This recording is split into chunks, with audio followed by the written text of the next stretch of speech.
ବର୍ତ୍ତମାନ ଆମ ସଙ୍ଗରେ ଅଛନ୍ତି ଆଉ ବଡ଼ପଦା ମଣ୍ଡଳୀର ଆମର କାଥଲିକ ମଣ୍ଡଳୀରୁ ଆସୁଛନ୍ତି ସାର୍।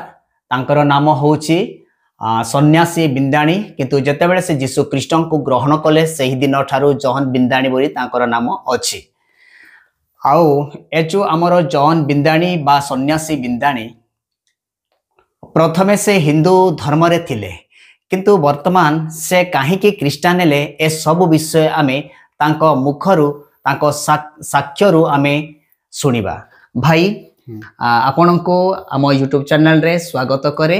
ନମସ୍କାର ଯୀଶୁଙ୍କ ନାମରେ। ଆଚ୍ଛା, ମୁଁ ଜାଣିବାକୁ ଚାହେଁ ଆଉ ଯେଉଁମାନେ କି ୟୁଟ୍ୟୁବ ଦ୍ୱାରା ଏ ଭିଡ଼ିଓ ଦେଖୁଛନ୍ତି ସେମାନେ ବି ଜାଣନ୍ତୁ ଯେ ଆପଣଙ୍କର ଜୀବନ जो हिंदू धर्म रे थाइकी भी केमिति ख्रीस्टियान हेले, केमिति यीशु को ग्रहण कले, यीशु को ग्रहण करिवार कौन आवश्यक थिला? सुंदर विषय। अब मु समस्त को नमस्कार जनाए, कारण जो माने यूट्यूब प्रेमिक माननकु जो माने ख्रीस्ट विश्वासी माननकु विशेषकर से माननकु मु नमस्कार जनाए। आज्ञा जो कहूथिले सुंदर विषय जे प्रभु को केपरि जानिले गोटे हिंदू धर्म रे थाई केपरि भाव में ख्रीस्ट धर्म को विश्वास करी ख्रीस्टियान हेले से विषय रे से कहउछंती। प्रथम रे कोन मु हिंदू थिली, मोर ग्राम थिला के झालार सिंह। मो जने हिंदू परिवार, मोर जन्म ग्राम होची के झालार सिंह। मोर बापांकर नाम होची नवघन बिंधाणी बा तांको डाकना बाया बिंधाणी बोली मध्य कहती।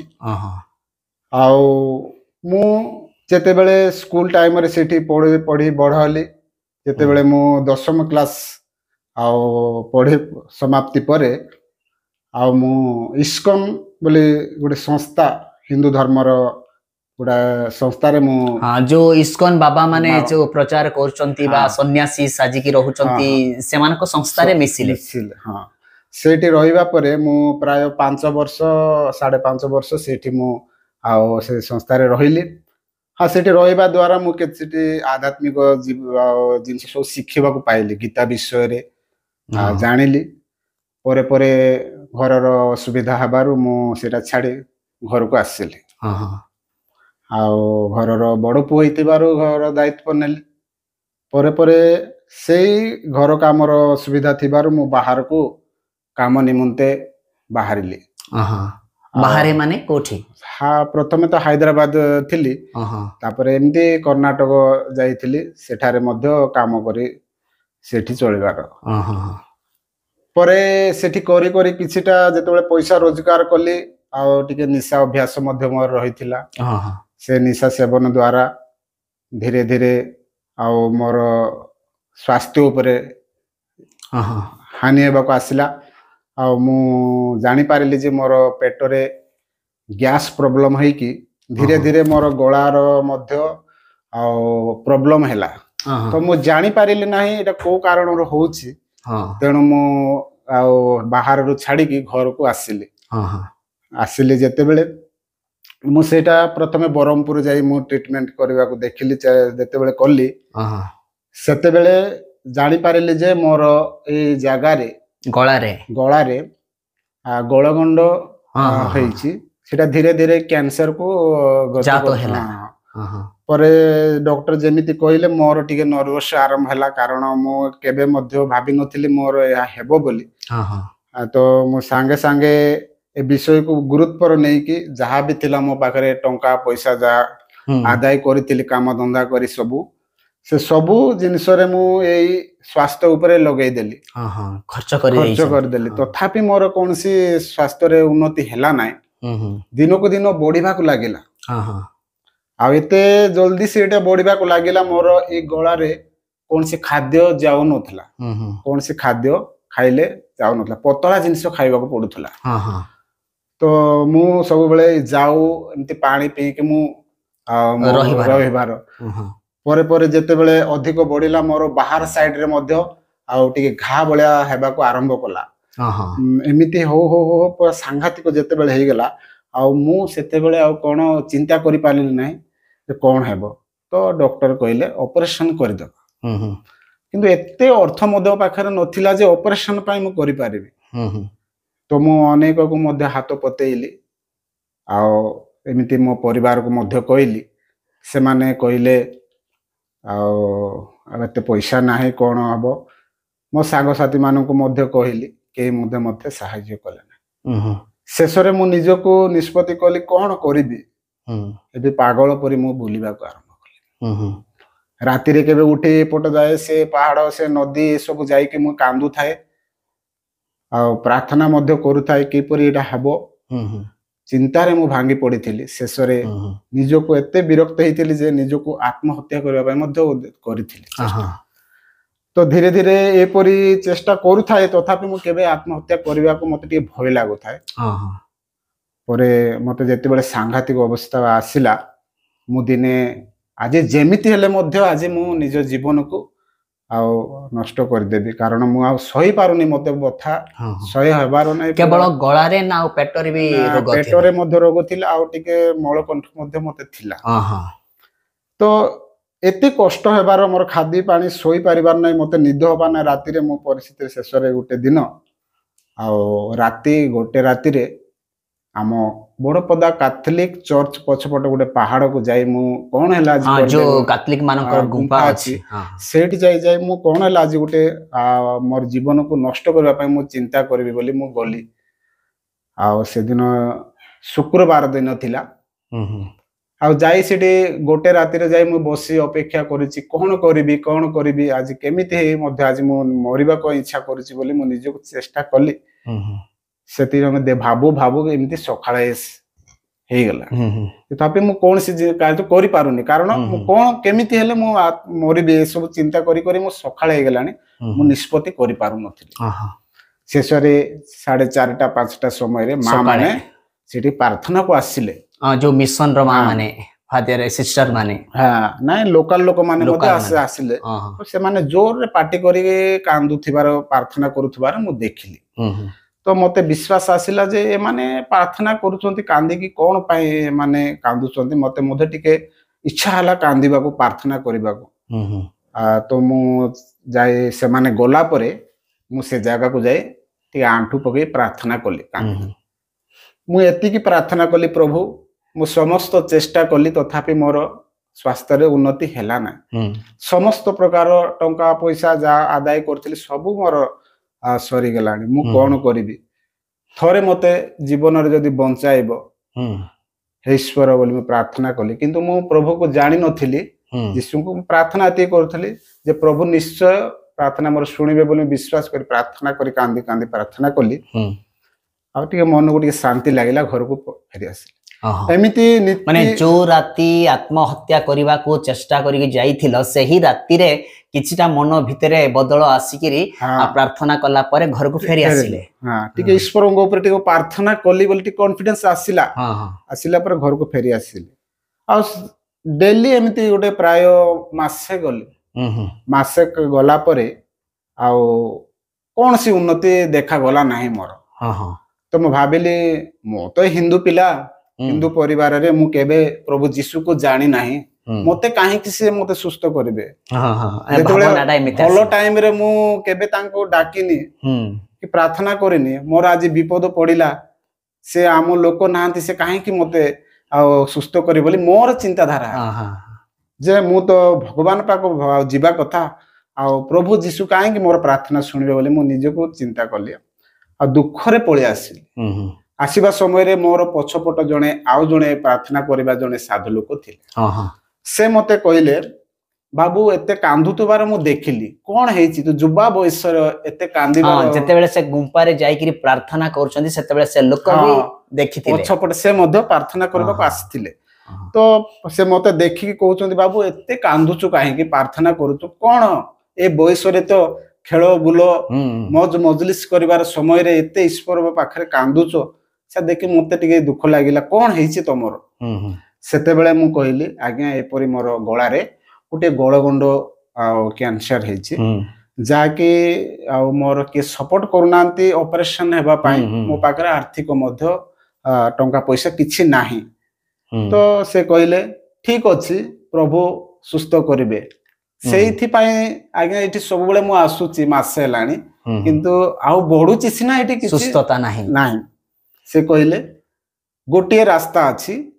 ତୁମେ ଆଉ ଗୋଟିଏ ବାଇବେଲ ଟେ କିଣ କିମ୍ବା କାହାକୁ ମାଗିକି ଆଣ, ଆଉ ସେ ବାଇବେଲ କୁ ପଢିବାର ଆରମ୍ଭ କର, ସେ ତୁମକୁ ରାସ୍ତା ଦେଖେଇବ।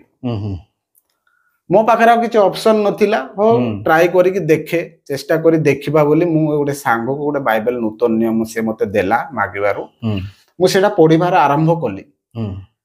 ଆଉ ଯେତେବେଳେ ପଢି ପଢି ପଢି ଜାଣିଲି ଯୀଶୁଙ୍କର ଜୀବନ ବିଷୟରେ ମୁଁ ଅନୁଭବ କରିପାରିଲି। ଜଣେ ଯୀଶୁଙ୍କର ପୁତ୍ର ହେଇ ମଧ୍ୟ, ଈଶ୍ୱରଙ୍କର ପୁତ୍ର ହେଇ ମଧ୍ୟ ଯୀଶୁ ସେ ଏ ସଂସାରକୁ ଆସିଲା ପରେ ମାନବ ଜାତି ନିମନ୍ତେ କେମିତି ନିଜକୁ ଉତ୍ସର୍ଗ କରୁଛନ୍ତି, ଦୁଃଖ ଭୋଗ କରୁଛନ୍ତି। ତ ମୁଁ ଗୋଟେ ମଣିଷ, ସାଧାରଣ ମନୁଷ୍ୟ, ଆଉ ମତେ ଦୁଃଖ ଆସିଛି। ମୁଁ ପ୍ରଭୁଙ୍କର ଯୀଶୁଙ୍କର ଜୀବନ ବିଷୟ ଜାଣିଲା ପରେ ମୋର ଦୁଃଖ ସେତେ, ଆଉ ମତେ ମଧ୍ୟ ଟିକେ ଦୁଃଖରୁ ଟିକେ କଷ୍ଟ ଲାଗୁଥିଲା, ମାତ୍ର ସେ ଶୁଣିବା ପରେ ତାଙ୍କର ଲାଇଫ ବିଷୟ ଜାଣିବା ପରେ ମତେ ଟିକେ ହାଲକା ଲାଗିଲା।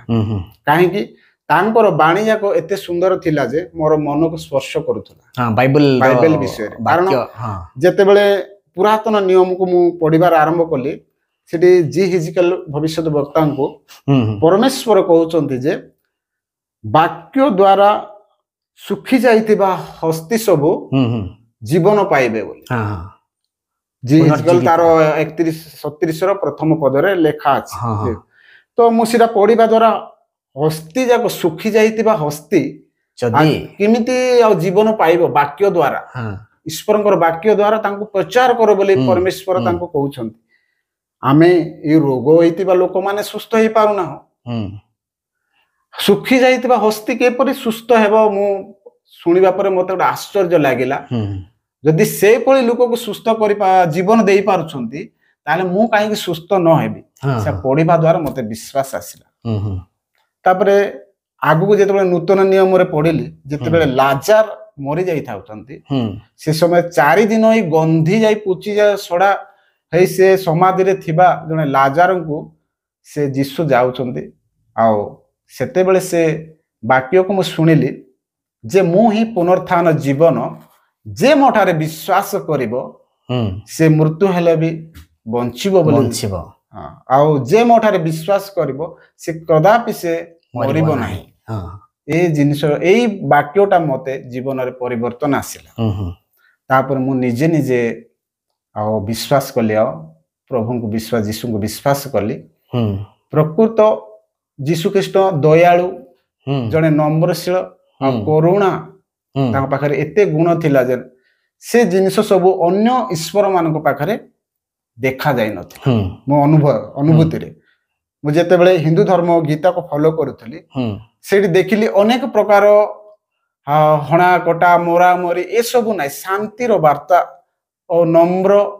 ଦୟା କରୁଣା ତାଙ୍କ ଛଡା ଆଉ କୋଉ ଈଶ୍ୱରଙ୍କ ପାଖରେ ନଥିଲା। ମାନେ ଯେତେବେଳେ ହିନ୍ଦୁରେ ଥିଲେ ସେତେବେଳେ ହିନ୍ଦୁ ଧର୍ମର ଶାସ୍ତ୍ର ବି ପାଠ କରୁଥିଲେ। କଣ କଣ ପାଠ କରୁଥିଲେ? ଆମେ ଗୀତା ପଢୁ। ଯେତେବେଳେ ମୁଁ ହିନ୍ଦୁରେ ଥିଲି, ଯେତେବେଳେ ଇସ୍କନରେ ଥିଲେ, ଆମକୁ ଗୀତା ଶାସ୍ତ୍ର ପଢିବାକୁ ଆମକୁ ଦଉଥିଲେ। ସେଠାରୁ ଆମେ ଶିଖୁ ଯେ ଯେତେବେଳେ 2 ଦଳ ଭିତରେ ଯୁଦ୍ଧ ହଉଥିଲା, କୌରବ ଆଉ ପାଣ୍ଡବ ଭିତରେ, ତ ଭଗବାନ ଶ୍ରୀକୃଷ୍ଣ ଜଣେ ଭଗବାନ ହେଇ ଶାନ୍ତିର ବାର୍ତ୍ତା ନେଇକି ଗଲେ, କିନ୍ତୁ ଶାନ୍ତି ସେଠି ପ୍ରତିଷ୍ଠା କରିପାରିଲେ ନାହିଁ। ତ ଉଭୟ ପ୍ରକାର ଯୁଦ୍ଧ ଆରମ୍ଭ କରିଦେଲେ, ଯାହାକି ପରସ୍ପର ଭିତରେ ଆଉ ଯୁଦ୍ଧରେ ଅନେକ ଲୋକ ଅଣାମରା ହେଇ ମରିଲେ। କିନ୍ତୁ ଯୀଶୁ ଖ୍ରୀଷ୍ଟଙ୍କର ଜୀବନ ଏମିତି, ସେ ମରି ଯାଇଥିବା ଲୋକମାନଙ୍କୁ, ରୋଗୀ ମାନଙ୍କୁ ଆଉ ସେ ସୁସ୍ଥ ବି କରୁଛନ୍ତି ଆଉ ଶିକ୍ଷା ବି ଦଉଛନ୍ତି, ଆଉ ଜୀବନ ବି ଦଉଛନ୍ତି। ଏଇ ଶିକ୍ଷାଟା ଆମେ ଡିଫରେନ୍ସଟା ଜାଣିପାରିଲୁ ଯେ ଜଣେ ଶସ୍ତ୍ର ଧରି ଧମକେଇ ସିଏ ପରିତ୍ରାଣ ଦଉଛି, ଶିକ୍ଷା ଦଉଛି, କିନ୍ତୁ ଜଣେ ଆଉ ଯୀଶୁ ଖ୍ରୀଷ୍ଟ ସେ ଶାନ୍ତିରେ, ସ୍ନେହରେ, ପ୍ରେମରେ ସେ ପରିତ୍ରାଣର ରାସ୍ତାକୁ ଦେଖଉଛି। ତ କୋଉ ମାର୍ଗ ଭଲ, କୋଉ ମାର୍ଗ ସହଜ, ସେଟା ମୁଁ ଜାଣିପାରିଲି ଏ 2 ଶାସ୍ତ୍ର ବିଷୟରେ। ତ ମତେ ଭଲ ଲାଗିଲା, ତେଣୁ ମୁଁ ନିଶ୍ଚୟ ମଣ୍ଡଳୀକି ଜଣେଇଲି ଯେ ପ୍ରଭୁଙ୍କର, ଯୀଶୁଙ୍କର ବାଣୀ ଏତେ ମଧୁର ଥିଲା, ତାହା ନୁହେଁ ତାଙ୍କର କର୍ମ ମଧ୍ୟ ସେ ପ୍ରକାର ଥିଲେ ସେ ପବିତ୍ର ଈଶ୍ୱର ଥିଲେ କୌଣସି ପାପରେ ସେ ଲିପ୍ତ ନଥିଲେ ସେ ଜନ୍ମରୁ ହିଁ ସେ ଗୋଟେ ପବିତ୍ର ଆତ୍ମାରେ ସେ ଜନ୍ମ ଗ୍ରହଣ କରିଥିଲେ ଆଉ ତାଙ୍କ ସମସ୍ତ କାହାଣୀ ଶୁଣିବା ଦ୍ୱାରା ସେ ତା ଜନ୍ମ ପୂର୍ବରୁ ତାଙ୍କର ପରମେଶ୍ୱର ତାଙ୍କର ଜାତକ ଦେଖିଥିଲେ କଣ ମାନେ ହିନ୍ଦୁ ଧର୍ମରେ ଜଣେ ରାଜା ପୁତ୍ର ଯଦି ଜନ୍ମ ହେବେ ସେ କଣ ଭବିଷ୍ୟତରେ ହେବ ତାଙ୍କର ଜାତକ ଦେଖୁଥିଲେ କିନ୍ତୁ ଯୀଶୁ ଖ୍ରୀଷ୍ଟଙ୍କର ଯଦି ମୁଁ ଶୁଣିବା ପଢିଲି ଯେ ଜାଣିଲି ଯେ ତାଙ୍କର ଜନ୍ମ 700 ବର୍ଷ 800 ବର୍ଷ ପୂର୍ବରୁ ଯିଶାଇ ଭବିଷ୍ୟତ ବକ୍ତା ମାନେ ଏମାନେ ଆଗରୁ ଭବିଷ୍ୟ କରିଥିଲେ ଯେ ଏପରି ଜଣେ ବ୍ୟକ୍ତି ଜନ୍ମ ହେବ ସେ ସମସ୍ତ ପାପରୁ ଖାଲି ହିନ୍ଦୁ ଧର୍ମ କି ଖ୍ରୀଷ୍ଟିଆନ ଧର୍ମ ନାହିଁ ସମସ୍ତ ଧର୍ମର ପାପରୁ ସେ ପରିତ୍ରାଣ ଦେବ ବୋଲି ସେ ଆଉ ଜନ୍ମ ଗ୍ରହଣ କରିଥିଲେ ତେଣୁ ଏଇ ଜିନିଷଟା ମତେ ଏଇ ପ୍ରଭୁଙ୍କର ଏଇ ଗୁଣଟାକୁ ମତେ ପସନ୍ଦ ଲାଗିଲା ଆଉ ମୁଁ ଜାଣିଲି ମୁଁ ହିନ୍ଦୁ ଧର୍ମର ଶାସ୍ତ୍ର ଜାଣିଥିଲେ ମଧ୍ୟ ଆଉ ମୁଁ ଖ୍ରୀଷ୍ଟିଆନ ଧର୍ମକୁ ଏଇ ପ୍ରଭୁଙ୍କର ଯୀଶୁଙ୍କୁ ଗ୍ରହଣ କରିପାରିଲି ଯେ ଏଇ ବିଷୟ ଜାଣିବା ଦ୍ୱାରା ଶାସ୍ତ୍ର ଦ୍ୱାରା ଆଚ୍ଛା ଯୀଶୁଙ୍କୁ ଗ୍ରହଣ କରିବା ପାଇଁ କୌଣସି ବ୍ୟକ୍ତି କୌଣସି ପ୍ରଲୋଭନ କୌଣସି ଆଶା ଲାଳସା ଦେଖେଇଥିଲେ ନାଇଁ ନାଇଁ ସେମିତି କୌଣସି ଗୋଟେ ମାନେ ଗୋଟେ ଯେମିତି କି ନିଃସହାୟ ହେଇକିରି ଏପଟକୁ ପଳେଇଲେ ସେମିତି କିଛି ନାହିଁ ନାଇଁ ନାଇଁ ସେମିତି କିଛି ମୋ ଉପରେ ପ୍ରେସର ନଥିଲା କି ମତେ କିଏ ଆଶା ଦେଖେଇ ନଥିଲେ କି ମୋର ମଜବୁରି ହେଇ ନଥିଲା ଯେ ମୁଁ ଏହା କରିବାକୁ ବାଧ୍ୟ ବୋଲି ମୁଁ ସେଥିପାଇଁ ମୁଁ ବାଇବେଲକୁ ଫଲୋ କଲି ପଢିଲି ପ୍ରଥମେ କଣ ଅଛି ସେଥିପାଇଁ ଭଲରେ ପଢିଲା ପରେ ଯୀଶୁଙ୍କର ଜୀବନୀ ବିଷୟ ଜାଣିଲି ଶାସ୍ତ୍ରର ବାଣୀ ସବୁ ଶୁଣିଲି ତା ଭିତରେ ଫରକ ଜାଣିଲି ଜାଣିଲା ପରେ ମୁଁ ଜାଣିଲି ଯେ ଏଇ ଜିନିଷଟା ଭଲ କାରଣ ଏଇ ପରିତ୍ରାଣ ପାଇବା ପାଇଁ ବହୁତ ସହଜ ଉପାୟ ପ୍ରଭୁ ଦେଖାନ୍ତି ସେଥିରେ ମୁଁ ବିଶ୍ୱାସ କଲି ଆଉ ମଣ୍ଡଳୀକି ଲେଖିକି ଆକାର ମଧ୍ୟ ଦେଲି ମୁଁ ନିଜ ସ୍ୱ ଇଚ୍ଛାରେ ମୁଁ ଖ୍ରୀଷ୍ଟିଆନ ହେବାକୁ ଚାହେଁ ମାନେ ଖ୍ରୀଷ୍ଟକୁ ଗ୍ରହଣ କରିବାକୁ ଚାହେଁ ଆଚ୍ଛା ଏ ଯୋଉ ପ୍ରଥମରେ ଯୋଉ ରୋଗରେ ଆକ୍ରାନ୍ତ ହେଉଥିଲେ ସେ ରୋଗ ଆଉ ପରେ କଣ ସୁସ୍ଥ ହେଲା ନା କଣ ହଁ ହଁ ହଁ ଯେତେବେଳେ ମୁଁ ମଣ୍ଡଳୀକି ଲିଖିତ ଆକାର ଦେଲି ସେତେବେଳେ ସେମାନେ ବାପ୍ତିସ୍ମ ନେଲେ ହଁ ତାପରେ ସେହି ରାତ୍ରିରେ ମୁଁ ମଧ୍ୟ ଚିନ୍ତା କଲି କାହିଁ ମୁଁ ତ ଏତେ ପ୍ରାର୍ଥନା କଲି କାହିଁ ସୁସ୍ଥ ହେଲା ଏଇ ବିଷୟରେ ମୁଁ ଛାଡିଦେଲି କାରଣ ମୁଁ ରୋଗ ଆଜି ନହେଲେ କାଲି ମୁଁ ମରିବାଟା ନିଶ୍ଚୟ କିନ୍ତୁ ପ୍ରଭୁଙ୍କୁ ପାଇ ମରଲେ ମୃତ୍ୟୁ ହେଲେ ମଧ୍ୟ ଜୀବିତ ହବ ବୋଲି ମୁଁ ଶରୀରର ଚିନ୍ତା କରୁନଥିଲି ମୁଁ ଆତ୍ମାର ଚିନ୍ତା କରୁ ଯୋଉଟା କି ଯୌନ ପୁସ୍ତକରେ ସେ ମରିଗଲେ ବି ପୁନର୍ବାର ସେ ବଞ୍ଚିବ ସେ ବାକ୍ୟ ଧରିକି ବିଶ୍ୱାସ କାରଣ ମୁଁ ଶରୀରରେ ନଥିଲି ମୁଁ ଆତ୍ମାରେ ଥିଲି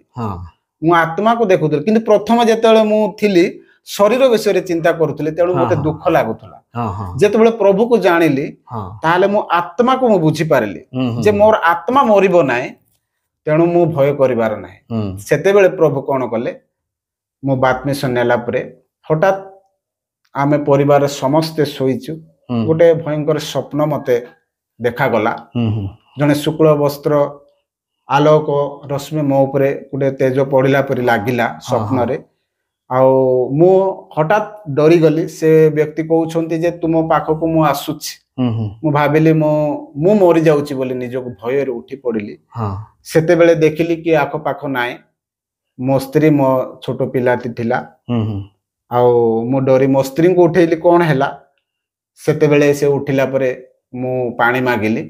ଯେତେବେଳେ ପାଣି ପିଇଲି ସେତେବେଳେ ମୁଁ ଏଇଟା ବଥା ମୋର ଆଉ ନଥିଲା ଜଣା ପଡିଲା ନାହିଁ କିଛି ବଥା ନାହିଁ ତା ପୂର୍ବରୁ ପାଣି ପିଇବା ଖାଦ୍ୟ ଖାଇବା ଏସବୁ କଷ୍ଟ ଲାଗିଥିଲା ତା ପୂର୍ବରୁ ମୁଁ କେବଳ ଗରମ ପାଣି ଫୁଟା ପାଣି ପିଇ ପାରୁଥିଲି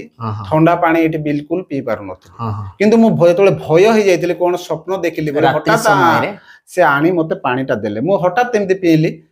କିଛି ବି ନାହିଁ ମୁଁ ଯେତେବେଳେ ଏଇ ଗଳାକୁ ଏମିତି ଦେଖିଲି ତ ଏଠି ମୋର ସବୁ ଘା ଭଳିଆ ଦାଗ ଥିଲା ତ ସେ ମତେ ସଫା ହେଇଯାଇଥିଲା ତ ମୁଁ ଅନୁଭବ କରିପାରିଲି ଯେ ଏଇଟା ମତେ କେମିତି ହେଲା ତ ମୋ ସ୍ତ୍ରୀ ଉଠିଲା ଆମେ ଜୋରରେ ଖୁସି କି କଣ କି ସେ ବିଷୟରେ ଏମିତି ହଠାତ୍ କାନ୍ଦିବାକୁ ଆରମ୍ଭ କଲୁ କଣ ଏମିତି ହେଇଗଲା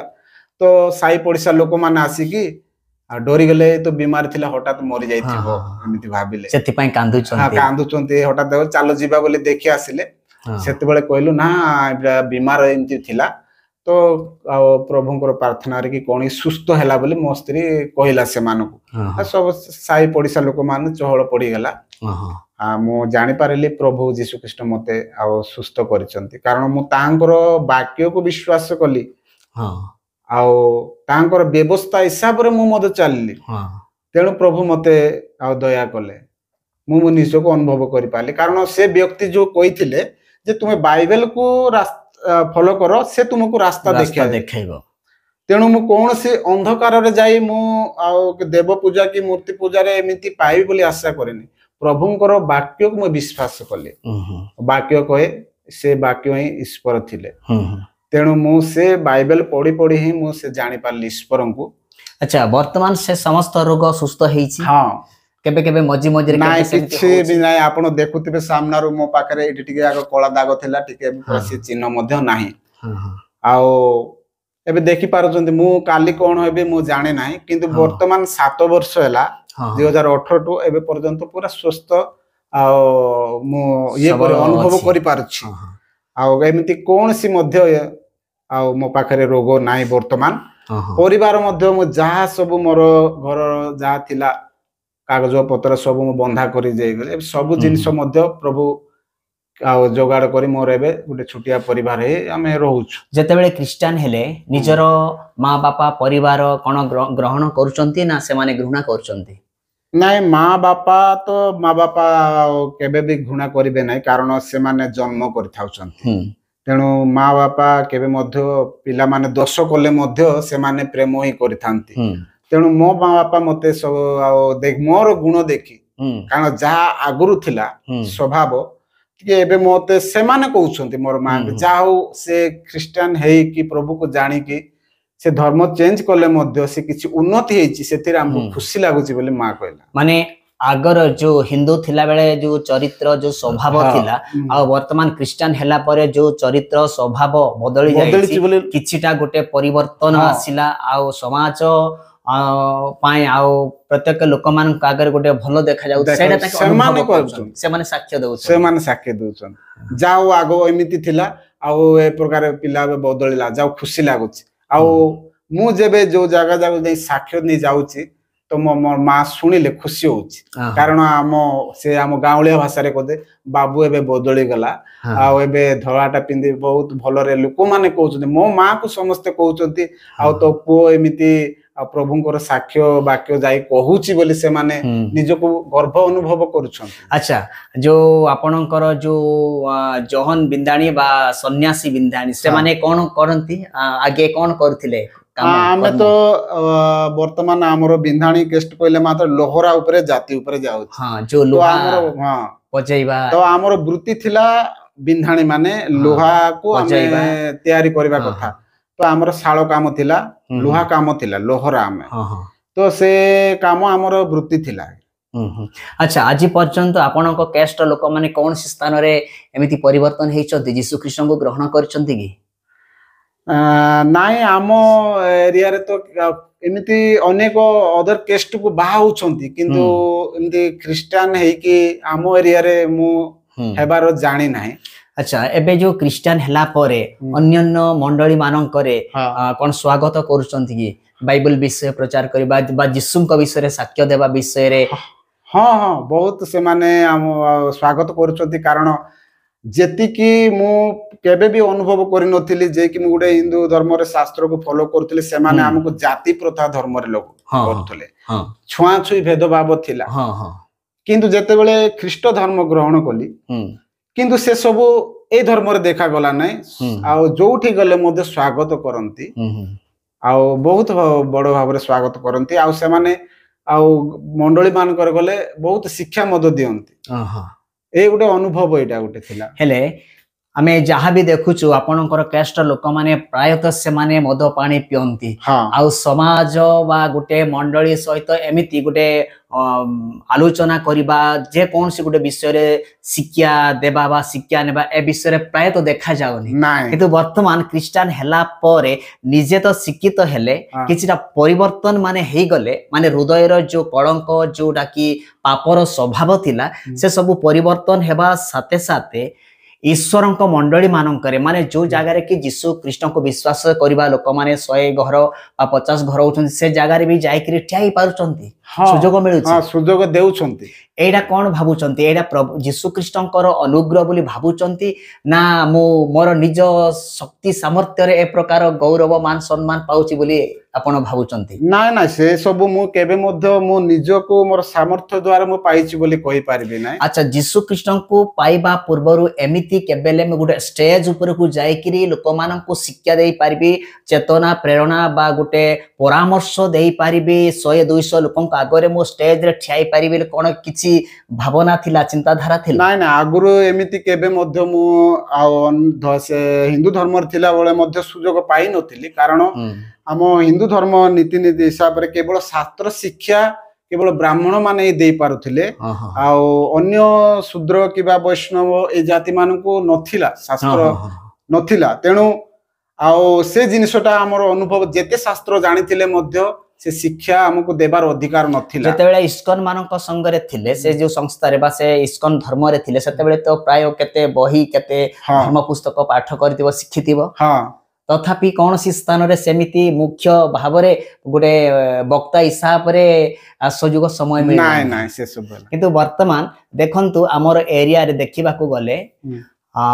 होई पारे केस्ट बड़ कि सान कि सेटा कहि हबनी किंतु केबे केबे गोटे लोक तार जो चरित्र को देखिकिरी कौन सी गोटे उच्च स्थान को स्थान देवा एते सहज नाय किंतु वर्तमान जो चर्च मानकरे जाइकिरी जोटा कि भद्र मंडली रे जाइकिरी जो बाइबल शिक्षा करूचंती शिखुचंती बा लोक मान शिखौचंती बा उपदेश परामर्श दउचंती सेटा केते तफात लागुची हिंदू धर्म आ क्रिश्चियन धर्म मध्य रे केते तार फरक केते अनुभव होउची कि हाँ अनुभव होउची कारण हिंदू धर्म रे हिंदू शास्त्र को हिंदू मानंगो बा हम जो भाई मान अछंती बाबा मान से मान को मेसेज देबा को चाहे जे शास्त्र को से मान बहुत फॉलो करू नांती कारण से माने परंपरा आ नीति निवाज को से माने फॉलो करते किंतु जदी से माने जदी गीता किबा पुराण को मुसलमान लोग मान फॉलो करिवे किछटा आध्यात्मिक उन्नति हेई थांता किंतु विशेष करी 80% लोक से माने शास्त्र को फॉलो करू नांती किंतु क्रिश्चियन लाइफ रे कोन सेटा बाध्यतामूलक होउची जे से माने बाइबल को फॉलो करिवे वाक्य को पालन करूछंती मानुछंती जे हमर एक ईश्वर बोली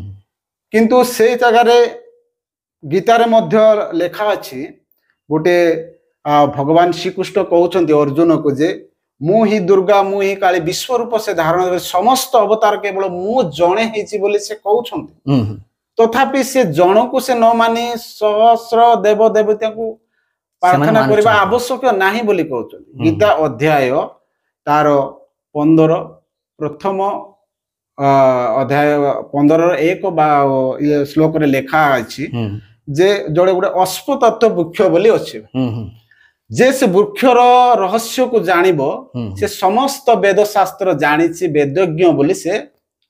जानि पारिछि बोली कह तो सेठी लेखा अछि से रहस्य कोन से माने जानि पारुनांती अधिकांश लोक जानि पारुनांती जे मु जणे अछि गछर मूल को सेवा न करी डाल पत्र को सेवा करबा को नाही बोली सेठारे मु शॉर्ट रे कहि दोछि से किंतु से भगवान श्री कृष्ण कहते तुम्हें गछर मूल को सेवा न करी 33 कोटी देव देवता गोटे मूल रे लागि तो से मूल को से माने जो कि परम आमे जब परमेश्वर कहू से माने परमात्मा बोली कह से माने परमात्मा को चिन्हि जानि पारु नांती असंख्य डाल पत्र को से माने देव देव तो शास्त्र ठीक अछि शिक्षा दउची किंतु से मानकर विश्वास माने गीता शिक्षाटा ठीक उद्देश्य रे लेखाई छी ठीक अछि किंतु सेमानकर जो विश्वास अलग प्रकार होउची तेणु आमे से शिक्षा देबा को गले मध्य हमर पाखरे से अधिकार नाही अधिकार देउ नांती माने केवल ब्राह्मण माने ही ताहा शास्त्रज्ञ माने पंडित माने से शिक्षा दे करिवे आमे करि पारिबा खाली आमे जानि पारिबा किंतु क्रिश्चियन हला परे समस्त बड़ सान लोकन कागरे ठियाबा पई सुजोग मिलुची हां हेले बहुत भलो आ वर्तमान भाई एटा कोन माने जो माने क्रिश्चियन जो माने यीशु को ग्रहण कले से माने शिक्षा पाइला पर अन्य को मध्य शिक्षा दे परिवार प्रभु अधिकार देछ हां माने यीशु ख्रीष्टंकर शिक्षा तांकर आदेश निजे सिख अन्य को मध्य शिखाओ तेबे आपण केतरा विषय शिखिले और अन्य मान को मध्य शिखेबा पई आउ तांकर साक्ष्य माने केमिति से आपण को जीवन रे परिवर्तन आनिचंती से समस्त विषय साक्ष्य दउचंती प्राय केतरा मंडली को वर्तमान जाईचंती कि मु प्राय जाईथिबी पूरा 7 वर्ष भितरे 7 भितरे जाईथिबी पूरा 100 ऊपर जाईथिबी 100 ऊपर जाईथिबे किंतु ए प्रकार YouTube चैनल रे आज प्रथम रे बदे आछंती हां मु कारण मु चाहुनी स्पेशल मीडिया ऊपर सोशल मीडिया ऊपर कि YouTube रे चाहि मु आ लोकप्रिय हेबा वायरल हेबा को चाहि सब पसंद नाही किंतु मु आज एति पय आसिली जे प्रभुंकर गोटे साक्ष्य लोक माने जानंतु हां हां जे प्रभु ए प्रकार महान कार्य करंती प्रभुंकर गौरव सकाश आम मानकर पय प्रभुंकर पय एटा गोटे आ जानंतु बोली मु ए साक्ष्यटा मु आज कहिली हां काहे बोले बाइबल प्रकाशित पुस्तक तार 7 अध्याय 9 10 रे लिखाई समस्त जाति समस्त गोष्ठी समस्त भाषावादी जातिर लोक माने ईश्वरंक सम्मुखरे बा जीसु ख्रीष्टंक सम्मुखरे गोटे खजुरी बांगा धरिकरी ठिया होइचंती तांकर गौरव प्रशंसा करूचंती एथिरे आमे जानिबा को पड़िबो जे समस्त जाति जीसु को ग्रहण करि पारिबे विश्वास करि पारिबे आ परित्राण मध्य पाई पारिबे एटा होची गुटे क्रिश्चियन रो क्वालिटी हां क्वालिटी जाके परित्राण निमंत आमे प्रभुंकर सेवा करूछु आमे अन्य को शिक्षा दउछु प्रभु जीशु ख्रीष्ट आ लोक माननकु सुस्थ करबा निमंते किबा भांगी जाइतिबा हाड़ गोड़ जॉइंट करबा को से माने आसी नथिले खाली सेति कि परित्राण पाए से सेति करबा सहित लोक माननकु केमिति परित्राण करी मो स्थान को नेई कि जीबी से पितांक स्थान को नेई जीबी से रास्ता मध्ये हमकु देखै कि जाइछंती सेटा हला गुरुत्वर विषय शरीर आजि अछि काली कि नथिबो मरि जीव किंतु मरिला परे कोन हेबो से चिंता हमें केबे करूना से जिनिसटा हमें हिंदू शास्त्र ऊपर फॉलो करूनांती जहा कि पुनर्जन्म ऊपर से मानकर विश्वास थाए मनुष्य 84 लाख जीव भीतर भ्रमण करिवो आज ए जन्म मनुष्य होली आर जन्म को मु आउ कोन जन्म हेबी किंतु ख्रिस्टियन धर्म शास्त्र कहे थरे ही मनुष्य जन्म हेबो तापरे स्वर्ग की नरक से प्रभु विचार करिवे कर्म अनुसार ए डिफरेंस दुईटा शास्त्र रे भिन्न प्रकार तेणु ख्रीष्ट धर्म मते एतिकी भल लागिला जे एठी कोनसी धर्म चक्र रे के जीवन चक्र रे पड़िबा पड़िबो नै प्रभु को विश्वास करके तांकर रास्ता रे जदी चालिबो ताले प्रभु निश्चय तांकर स्थान को नै कि जिबे बोले प्रतिश्रुति दैछंती अच्छा बहुत बहुत धन्यवाद आउ भाई को जीवन विषय रे हमें सुनिलु आ से की प्रकार यीशु को ग्रहण कले तांको जीवन रे जो रोग आक्रांत करिथिला से सबु जेतेबेले जीशु ख्रीष्ट को विश्वास कले आ रात्रि समय शोइथिबा समय जड़े शुक्ल वस्त्र परिहित बा धड़ा वस्त्र पिंधिकी तांको निकट को आस्थिले आ सेही दिन ठारू से सुस्थता संपूर्ण आरोग्यता पाइबा विषय से साक्ष्य दउचंती आ ए प्रकार आज भी आम चर्च रे से साक्ष्य देउथिले से चर्च रे जो साक्ष्य देउथिले से समस्त विषय रे भी मु रेकॉर्डिंग करिछि बा शूट करिछि कैमरा रे से सब भी मु आसंता दिन मानकरे आपण मानक साक्षात रे मोर YouTube चैनल रे अपलोड करिकि आपण मानक देखैबी आ बहुत बहुत धन्यवाद प्रभु ए प्रकार आश्चर्य भाव काम कले कारण आमर एरिया रे जो बिंधाणी लोक माने अछंती से माने विश्वस मु से मान को लज्जा देबा पई कहूनी किंतु से माने बहुत मद पियंती समाज आगरे ठिया हेबा पई योग्य हेला भली देखा जाउ नांती ना कोन असल किंतु प्रभु अचानक भाव रे एमिति गोटे कार्य कले जो मानक की ए माने मदुआ लोक माने ए माने कोन करिए बोल लोक माने विचार करूचंती चिंता करूचंती किंतु हठात केमिति प्रभु तांको परिवर्तन को आनिले तांको जीवन परिवर्तन कले एवं वर्तमान से किपरि बड़ बड़ चर्च मानक आगरे जोठारे कि फादर माने भी अछंती वर्तमान से कैथोलिक मंडली रे अछंती फादर संगरे तांकर साक्षात होची कथावार्ता होची आ मंडली मानक रे जाई कि समस्त मंडली रे से केमिति सम्मान भावरे ताको ग्रहण करा जाउची तांको लोक माने आदर करूचंती आ उपदेश आउ चेतनावाणी देवाई सुजोग देउछन्ति देखंतु प्रभु केमिति आश्चर्य भाव जड़े मनुष्य हृदय रे जतले कार्य करूछन्ति किपरि जड़े मनुष्य बदली जाउछि एथिपाई बाइबल लिखाई जो माने धूली रे अछन्ति नगण्य लोक माने जो माने कि ए जगत से मानको केबे ग्रहण करिनी कि करिबो नाही पसंद करिबो नाही एमितिका लोक मानको प्रभु उठै कि केमिति माने गौरव स्थान रे ईश्वर को सिंहासन रे ठिया कराइबा पई माने बेदी रे ठिया हेबा पई मध्य सुजोग दउछते हेटा होची प्रभुंकर महत कार्य एणु प्रभु विशेष करी गौरवान्वित होंतु विशेष करी हम यूट्यूब चैनल रे ए प्रकार ईश्वरंको